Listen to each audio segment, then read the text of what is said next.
अस्सलाम वालेकुम, welcome back to my channel. तो आज आपके साथ शेयर करूंगी कि किस तरीके से आप अपनी दालों को स्टोर कर सकते हैं, क्योंकि सावन का जो सीज़न है, बरसात का, बारिशों का मौसम सभी को बहुत ज़्यादा पसंद होता है, लेकिन यही मौसम अपने साथ ढेर सारी प्रॉब्लम्स को भी लेकर आता है। तो किस तरीके से आप बहुत ही होशियारी के साथ अपने किचन में पड़ी बहुत सारी चीज़ों को स्टोर कर सकते हैं ताकि वो ख़राब ना हो। वैसे तो कोशिश करनी चाहिए कि इस तरह के सीज़न स्टार्ट होने से पहले ही आप सिर्फ़ उतना ही अपने किचन में दालें और चावल को स्टोर करें जितनी कि आपको ज़रूरत है। लेकिन सम टाइम ऐसा होता है कि हमारे घर में बहुत ज़्यादा चीज़ें आ जाती हैं जो कि हमें थोड़ा लंबे टाइम तक यूज़ करनी होती हैं। तो मैं आपके साथ कुछ ऐसी टिप्स और ट्रिक्स शेयर करूँगी कि कैसे बहुत ही आसानी और सस्ते में आप इन चीज़ों को स्टोर कर सकते हैं। तो यहाँ पे ये देखें, दालें सारी मैंने निकाल के इनको मैंने धूप में रख दिया है, तो आधा घंटा इनको मैं धूप लगवाऊँगी। इसमें मैंने बेसन लिया है, उसके बाद इसके अंदर दाल मसूर है, चने की दाल है, मूँग की दाल है, उसके अलावा इसमें चने हैं दोनों तरह के, और ये सारी चीज़ों को मैंने आधे घंटे के लिए धूप में छोड़ देना है। तो आप भी इनको धूप ज़रूर लगवाएँ, क्योंकि अगर इसमें नमी रहेगी तभी इसमें कीड़ा भी आएगा। तो यहाँ पे ये देखें, ये दाल सबसे ज़्यादा जो ख़राब थी, जो मैंने आपको वीडियो के स्टार्ट में दिखाई है, जिसमें काफ़ी हद तक कीड़ा पड़ चुका था, तो आधा घंटा सिर्फ़ इसको धूप लगवाने में ही ये सारा कीड़ा इसमें से ख़त्म हो जाएगा। तो यहाँ पे ये देखें, सारी की सारी दालों को मैंने धूप लगवाने के बाद इनको डाल दिया है इनके कंटेनर्स में। तो एक चीज़ का आपने ख़्याल रखना है, सम टाइम ऐसा हम लोग करते हैं कि हर दाल को शॉपर में अलग-अलग हम पैक करवा के, तो बड़े सारे किसी एक ही कंटेनर के अंदर वो सारे शॉपर हम पैक करके रख देते हैं। तो अगर उसमें से किसी एक दाल के अंदर भी कीड़ा लग गया, तो वो बाकी दालों को भी अपने साथ-साथ ज़रूर इफ़ेक्ट करेगा। तो आपने इनको अलग-अलग कंटेनर्स में ही स्टोर करना है। तो धूप लगवाने के बाद यहाँ पे दालों को मैंने अच्छी तरह से साफ़ कर लिया, झाड़ लिया, और उसके बाद इनको अलग-अलग कंटेनर्स में यहाँ पे मैंने स्टोर कर लिया। छिलके वाली जो दालें हैं वो दूसरी दालों की निस्बत जल्दी इसमें कीड़ा लग जाता है। तो अब मैं आपको यहाँ पे सूखी लाल मिर्च और तेज़पात दिखा रही हूँ। तो आपने करना बस ये है कि हर कंटेनर के अंदर एक आपने सूखी लाल मिर्च और उसके साथ एक-एक तेज़पात का जो पत्ता है वो आपने रख देना है। इन दोनों चीज़ों का हमने यूज़ इसलिए करना है कि इन दोनों चीज़ों की जो स्मेल है वो बहुत ज़्यादा स्ट्रॉन्ग होती है, और ये दालों के अंदर, चावल के अंदर कीड़ा पैदा होने से बहुत हद तक इनको रोकेगी।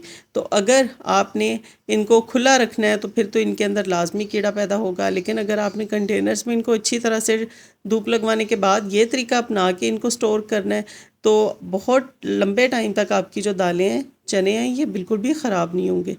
तो यहाँ पे ये देख सकते हैं, बहुत ही आसानी के साथ मैंने यहाँ पे ये सारे कंटेनर्स के अंदर डाल दिए हैं। इसके अलावा आप इनमें सरसों का तेल भी अप्लाई कर सकते हैं। तो जितने आपके पास जो चने हैं, वाइट चने, उसके बाद जो ब्लैक चने हम पकाते हैं, इनके अंदर आप अगर 2-2 3-3 ड्रॉप्स अगर सरसों के तेल के डाल के इनको हाथों की मदद से मसल के सारे कहीं इक्वल कर देंगे, तो उससे भी इनके अंदर कीड़ा बिल्कुल भी नहीं लगेगा।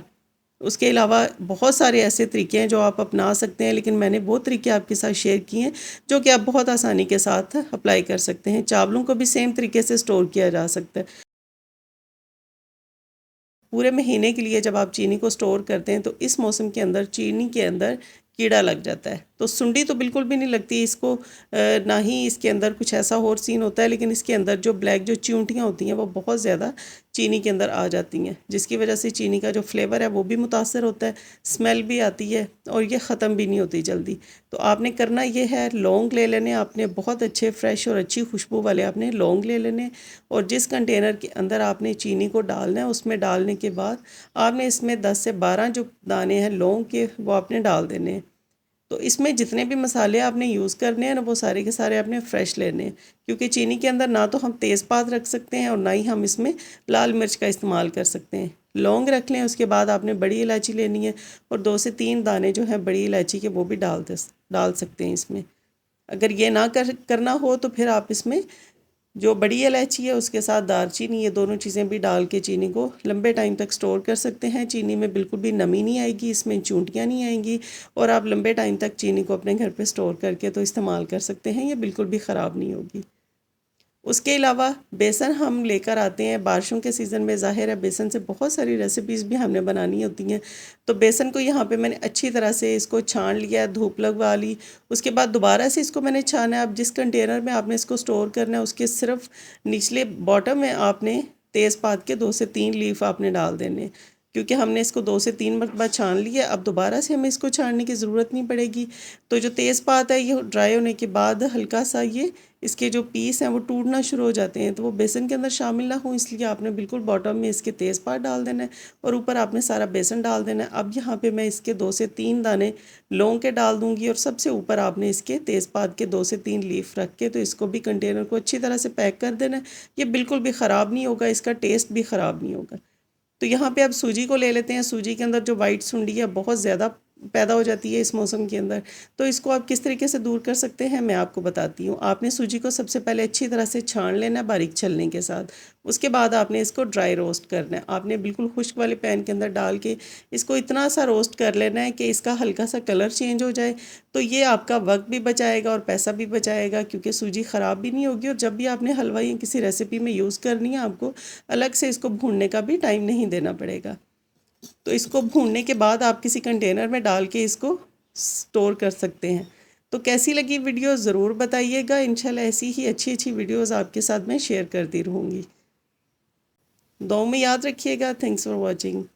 अल्लाह हाफिज़।